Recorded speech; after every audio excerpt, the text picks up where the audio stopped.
જન્મ જયંતિ ઉજવવા જઈ રહ્યા છે. સૌપ્રથમ સરદાર પટેલ સાહેબની જન્મ જયંતિ 31 ઓક્ટોબરે આપણા દેશના યશસ્વી વડાપ્રધાનશ્રીએ કેવડિયાથી શરૂઆત કરાવી અને જે રીતે સરદાર પટેલ સાહેબે દેશના આઝાદી પછી 562 રજવાડામાં એક કરીને અખંડ ભારત એક ભારતની જે રચના કરી એને આખરી ઓપ આપવા માટે એટલે કે એક ભારત શ્રેષ્ઠ ભારત બનાવવા માટે 2047માં જ્યારે સંપૂર્ણ વિકસિત ભારત બનાવવા માટેનો નિર્ધાર આપણા વડાપ્રધાનશ્રીએ જાહેર કર્યો છે ત્યારે સમગ્ર દેશ એક હોવો જોઈએ. આપણા બંધારણના મુજબ આખો દેશ ચાલવો જોઈએ અને જ્યારે સમગ્ર દેશમાં વિવિધ પ્રાંતો, વિવિધ ભાષા, વિવિધ ધર્મો હોવા છતાં પણ આજે આપણો દેશ આખી દુનિયાનો સૌથી મોટો લોકશાહી દેશ છે ત્યારે આપણે સૌએ એક થઈને આપણને જે એક લક્ષ્યાંક મળ્યો છે કે ભારતને શ્રેષ્ઠ બનાવવું અને એના માટે ભારતનો સર્વાંગી વિકાસ ઉપરથી નીચે સુધી દરેકે દરેક ક્ષેત્રનો વિકાસ થાય, દરેકે દરેક વ્યક્તિનો વિકાસ થાય એ માટેના જે આયોજનો થઈ રહ્યા છે ત્યારે આપણે સૌએ ભારતની એકતા માટે એક સંકલ્પ લેવો છે અને એટલા માટે જ સરદાર સાહેબની જન્મ જયંતિમાં એકતા યાત્રા, યુનિટી યાત્રા જેવા અનેક આયોજનો થયા છે અને સમગ્ર દેશ અને ઉત્સાહભેર રૂજી રહ્યો છે ત્યારે આજે આપણે વાપી ખાતે, વાપી મહાનગરપાલિકા ખાતે સમગ્ર જિલ્લાનો જે કાર્યક્રમ થઈ રહ્યો છે તેમાં આપણે સૌ જાણીએ છીએ કે સરદાર વલ્લભભાઈ પટેલ પોતે એક ખેડૂત પુત્ર હતા. એમને ખેતી હતી અને સાથે સાથે વિદેશમાં પણ અભ્યાસ કરીને એમણે બેરિસ્ટર બન્યા પછી એમની દીકરી વકીલાત હતી.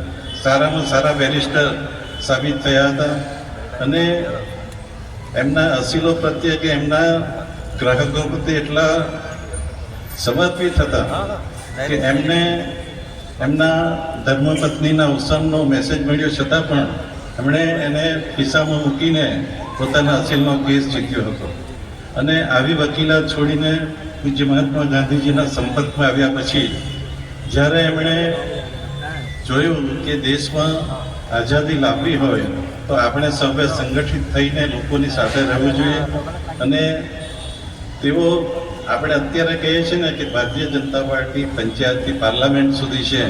સરદાર વલ્લભભાઈ પટેલ પણ 1925માં અમદાવાદ મ્યુનિસિપાલિટીના પ્રમુખ હતા અને એમણે તે સમયે પણ અનેકવિધ સુધારાઓ કર્યા હતા. બહેનોને મ્યુનિસિપાલિટીમાં ઉમેદવારી કરવાનો ત્યારે હક નહીં હતો.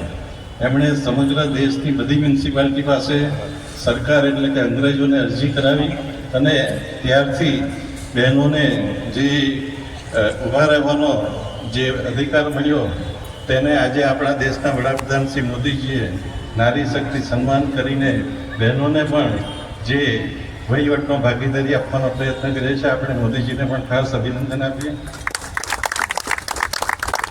ખાસ કરીને દેશની આઝાદી પછી અંગ્રેજોને લાગતું હતું કે ભારત જે આટલા મોટા 562 દેશી રજવાડાઓમાં વહેંચાયેલું છે ત્યારે ભારત આઝાદી નહીં પણ ભારતના ટુકડા થઈ જશે અને એ સમયે સરદાર સાહેબને જે જવાબદારી આપવામાં આવી એમને 2 વર્ષની અંદર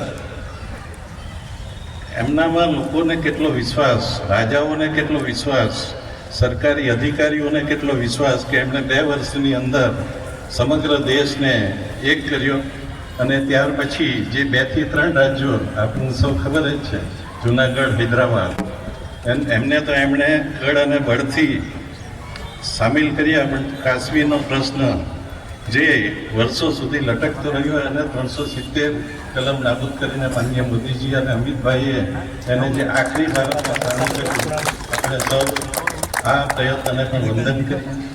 સાથે સાથે આપણે જોઈએ કે સોમનાથ મંદિર અનેક વર્ષોથી તૂટતું હતું.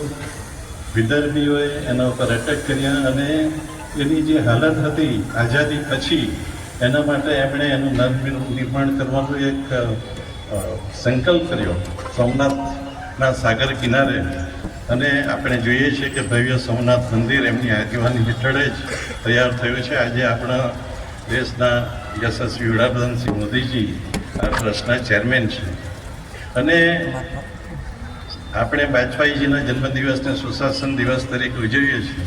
પરંતુ દેશમાં સુશાસનની શરૂઆત આપણે જોઈએ તો સરદાર પટેલ સાહેબે કરી હતી. એમણે આઝાદી પછી દેશમાં આઈએએસ, આઈપીએસ કે આઈઆરએસ આ બધી વહીવટી પાંખોનું જે સુંદર આયોજન કર્યું, એના માટે ટ્રેનિંગ સેન્ટરો બનાવ્યા અને એટલા માટે આજે આપણો દેશ જે ચૂંટાયેલી પાંખ અને વહીવટી પાંખ વચ્ચે સુંદર સંકલન સાધીને આપણા દેશનો એક સુંદર વિકાસ થઈ રહ્યો છે. ત્યારે એમણે પોતાના જીવનમાં જે સાદાઈ અપનાવી હતી, એમણે પોતાના કોઈ પણ વારસદારને પોતાની પાસે કે દિલ્હી આવવા દીધા નહીં હતી. ફક્ત મણીબેન એમની દીકરી જે એમની સેવામાં હતી, સંપૂર્ણ ખાદીદારી હતા. અને સરદાર પટેલ સાહેબની વાત કરીએ તો એમના ચશ્મા પણ દોરીથી બાંધીને એની દાંડી લટકાવી હતી. આટલી સાદાઈ પછી પણ જ્યારે એમનું અવસાન થયું ત્યારે એમનું બેંક બેલેન્સ થયું નથી.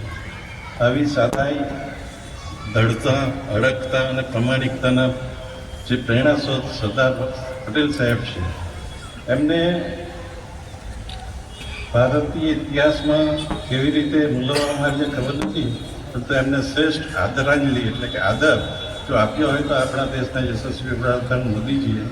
તેઓ જ્યારે ગુજરાતના મુખ્યમંત્રી હતા ત્યારે કેવડિયા ખાતે આપણે સ્ટેચ્યુ ઓફ લિબર્ટી જોવા બધા જાય અમેરિકા, પરંતુ સ્ટેચ્યુ ઓફ યુનિટી મોદીજીએ બનાવીને વિશ્વની સૌથી ઊંચી પ્રતિમા બનાવી એમને શ્રેષ્ઠ આદર આપ્યો. આવા અનેક કામો જ્યારે આપણા દેશમાં થઈ રહ્યા છે. આજે દેશને જરૂર છે એકતાની, અને એકતા માટે જેમણે પોતાનું સર્વસ્વ 2 વર્ષની મહેનત પછી એમને એમની તબિયત બગડી અને એના લીધે રજવાડાઓ એક થયા પછી થોડા સમય પછી એમનું અવસાન થયું. ત્યારે આપણે સૌ એમણે જે એકતા માટે પ્રયત્નો કર્યા છે એને એકતા યાત્રાથી જ નહીં પણ તો આપણા જીવનમાં એકતા અને શિસ્ત ઉતારીને આપણે સૌ આગળ વધીએ. સરદાર સાહેબ આમ જોઈએ તો કડક સિદ્ધાંતવાદી હતા, પરંતુ એમણે ગાંધીજીના અહિંસાના સિદ્ધાંતને સ્વીકારીને સમગ્ર શિસ્ત સાથે ગાંધીજીના બધા આદેશોનું પાલન કર્યું હતું. આવી શિસ્ત આપણે પણ આપણા જીવનમાં લાવીએ એવી શુભેચ્છા. આભાર. ભારત માતા કી જય.